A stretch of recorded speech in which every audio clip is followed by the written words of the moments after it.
দর্শক দেখুন, স্বস্তির পরদিনই ধাক্কা রাজ্যের। উচ্চ প্রাথমিকের নিয়োগে সুপার নিউমেরারি পদ তৈরির সিদ্ধান্ত খারিজ করে দিল হাইকোর্ট। এটা গতকালকে হয়েছে।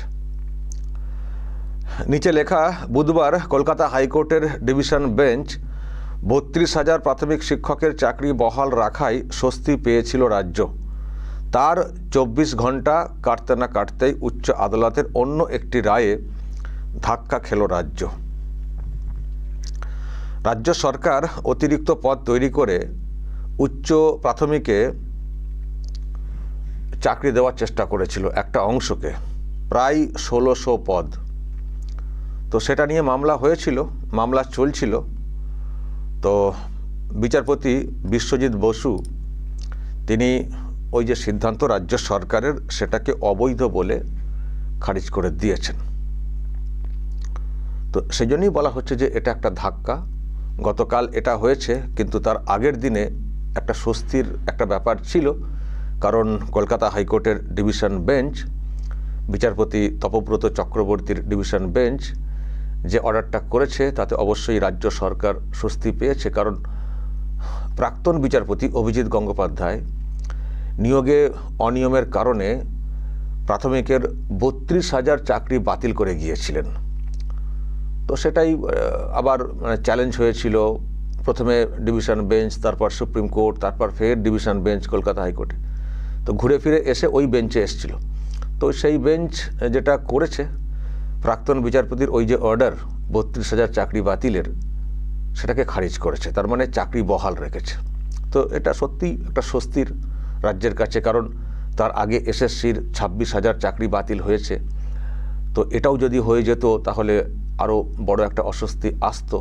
তো সেখানে ডিভিশন বেঞ্চ কার্যত বাঁচিয়ে দিয়েছে, ৩২,০০০ চাকরি বহাল রেখেছে।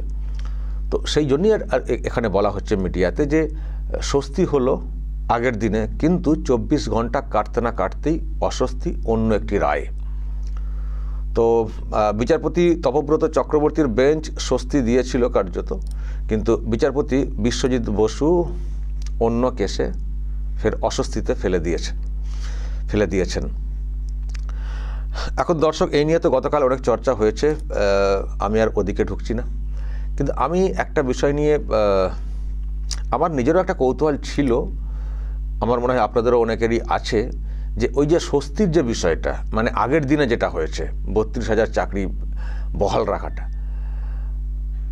আচ্ছা ওটার ব্যাপারে কি আর সুপ্রিম কোর্ট যাওয়ার কোনো রাস্তা আছে? কারণ প্রাক্তন বিচারপতি যে অর্ডারটা করেছিলেন ৩২,০০০, সেটার পরে চ্যালেঞ্জ হয়েছিল, সুপ্রিম কোর্ট গিয়েছিল মামলাটা, সুপ্রিম কোর্ট থেকে হাইকোর্টে ফেরানো হয়েছিল, তারপর হাইকোর্টের ডিভিশন বেঞ্চ এটা করেছে। তো এখন কি এর পরে যারা আর কি ওটাকে মানে পছন্দ করছেন না, মনোপুত যাদের হচ্ছে না, যারা ভাবছেন যে না অর্ডারটা ঠিক হয়নি ডিভিশন বেঞ্চের, তারা কি আর সুপ্রিম কোর্টে যেতে পারবেন?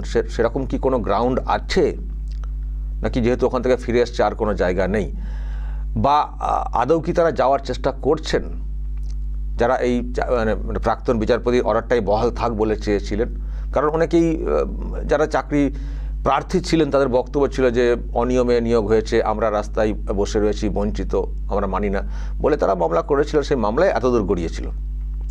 কিন্তু আপনারা শুনেছেন ডিভিশন বেঞ্চ বলেছে যে ৯ বছর চাকরি করছেন, কি করে ওদেরকে বাদ দেওয়া যায়, একটা বিরূপ প্রতিক্রিয়া প্রভাব পড়বে পরিবারে বিশেষ করে। তো এই নিয়ে তো অনেক চর্চা হয়েছে।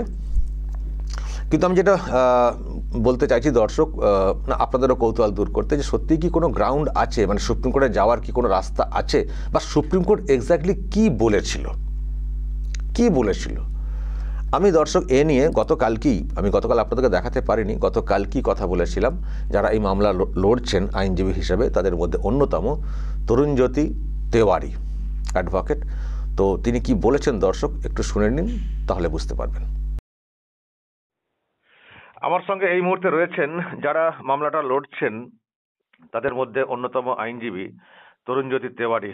তরুণবাবু, একটা কথা বলুন তো, একটা কনফিউশন তৈরি হচ্ছে যে সুপ্রিম কোর্ট ঘুরে তো এই মামলাটা কলকাতা হাইকোর্টে এসছিল, তো কলকাতা হাইকোর্ট যখন এটাকে খারিজ করলো, আবার কি সুপ্রিম কোর্টে যাওয়ার কোনো অপশন আছে? সিঙ্গেল বেঞ্চ রায় দিয়েছিল, সেটা এগেইনস্ট অ্যাপিল হয়। ডিভিশন বেঞ্চে। অ্যাপিলে একটা ইন্টারিম অর্ডার দিয়েছিল, সেটাকে চ্যালেঞ্জ করে সুপ্রিম কোর্টে যায়, সেখান থেকে ওটাকে সেটেল করে আবার ফেরত দেয়। এখন সেকেন্ড ডিভিশন বেঞ্চে অর্ডারটা পাস করলো, সেই ডিভিশন বেঞ্চে ওই অ্যাপিলের ফাইনাল অর্ডার পাস করলো। অবভিয়াসলি এটার এগেন্সে সুপ্রিম কোর্ট যাওয়ার রাস্তা খুব পরিষ্কার, নর্মাল প্রসেস। আগেরটা ইন্টারিম অর্ডারের জন্য ছিল, এটা ফাইনাল অর্ডারের জন্য হবে। আচ্ছা, আগেটা ইন্টারিম ছিল তাই তো? হ্যাঁ, মানে আবার তাহলে রাস্তা খোলা আছে সুপ্রিম কোর্টে যাওয়ার? একদম রাস্তা খোলা আছে। যাচ্ছেন কি আপনারা? হ্যাঁ, যাওয়া হবে, অবভিয়াসলি যাওয়া হবে, কারণ অনেক কটা পয়েন্ট আছে, অনেক কটা অসঙ্গতি আছে, অনেক কটা অ্যাকসেপ্ট করার পরেও মানে হয়নি। যেমন ধরুন রিজার্ভেশন রোস্টার নিয়ে যদি আমি বলি, রিজার্ভেশন রোস্টার নিয়ে যে কথাগুলো বলা হয়েছে আগে একটা মামলা হয়েছিল, সেটা অলরেডি ডিসাইডেড। তখন রেকর্ডগুলো সামনেই ছিল না, তখন রেকর্ডগুলো পাবলিশই হয়নি, পরবর্তীকালে রেকর্ড পাবলিশ হয়েছে। ফার্স্ট। সেকেন্ড, প্যানেল, একটা ইন্টারভিউ মানে অ্যাপয়েন্টমেন্ট হয়ে গেল, প্যানেল আজ পর্যন্ত নেই, সেটার ব্যাপারে এদিক ওদিক করে পাশ কাটিয়ে বেরোনো হলো। তারপর যদি অ্যাপটিটিউড টেস্টের কথা বলি, এক্সামিনার এসে বলে গেল, জজ সাহেব পরিষ্কার লিখেছেন অ্যাপটিটিউড টেস্টে কাউকে বাড়িয়ে নম্বর দেওয়া হয়েছে এরকম কোনো নাকি কিছু নেই। এদিকে পেপার বুকের কিছু পেজ মেনশন আছে অর্ডারটার মধ্যে, যদি দেখেন আপনি 110 নম্বর প্যারাগ্রাফের পর থেকে যদি পড়েন, আমার আর্গুমেন্টটা ওর মধ্যে পরিষ্কার আছে।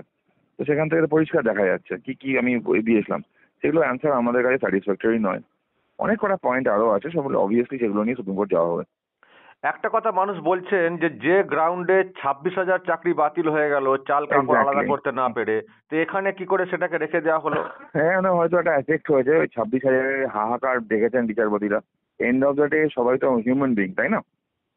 তো ল পয়েন্ট আছে, মানবিক দিকটাও আছে, পুরো জাজমেন্টটা এসে লাস্ট দুটো প্যারাগ্রাফে একটা হিউম্যানিটি সাইড দেখানো হয়েছে। তো খুব ঠিক আছে, অসুবিধা নেই। কলকাতা হাইকোর্ট রায় দিয়েছে, তার এগেন্সে যা বলার আমরা সুপ্রিম কোর্টে বলবো, মানে পাবলিক ডোমেনে তো ওইভাবে ক্রিটিসাইজ হয় না। কিন্তু আবার হিউম্যানিটির কথা যদি বলতে হয়, তাহলে যারা চাকরিটা পায়নি, যাদের চাকরিটা বিক্রি হলো, হিউম্যানিটি তাদের ক্ষেত্রে কোথায় ছিল, এই প্রশ্ন থাকবে। দুর্নীতির থেকে আবেগটা যেন বেশি কাজ হয়েছে কেউ কেউ বলছেন। আবেগটা অনেকটাই বেশি কাজ হয়েছে, অনেকটাই কাজ করেছে। পুরো দেখে মনে হচ্ছে আবেগের বর্ষেই হয়েছে অনেকটা কিছুই।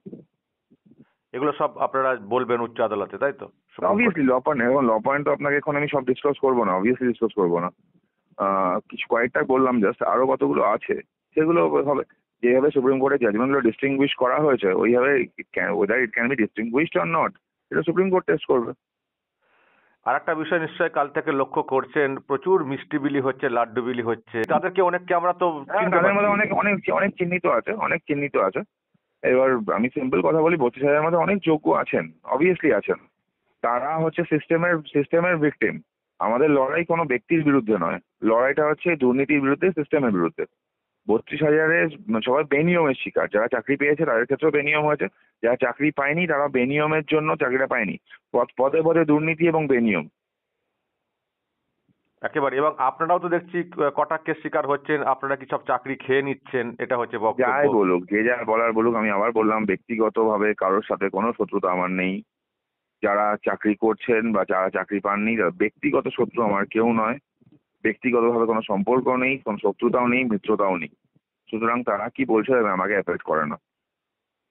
অ্যাটলিস্ট তো এটা কি করা যায় না যে ঠিক আছে যোগ্যদের চাকরি থাক, কিন্তু অযোগ্যদেরকে বাছাই করে তাদেরটা অন্তত যদি আর্গুমেন্টের সময় লাস্টে আমি একটা কথাও বলেছিলাম, যে যখন মিডল ওয়ে খোঁজা হচ্ছিল তখন বললাম 5,000 জন মোটামুটি আছে, গোলমাল আছে, সেটাকে ঠিক করো, তাদেরকে দিয়ে দাও, আর রিজার্ভেশন রোস্টার মেনে প্যানেলটা করো। আর সবার আগে বললাম প্যানেলটা প্রকাশ করতে, তিনটে কোনোটাই হয়নি।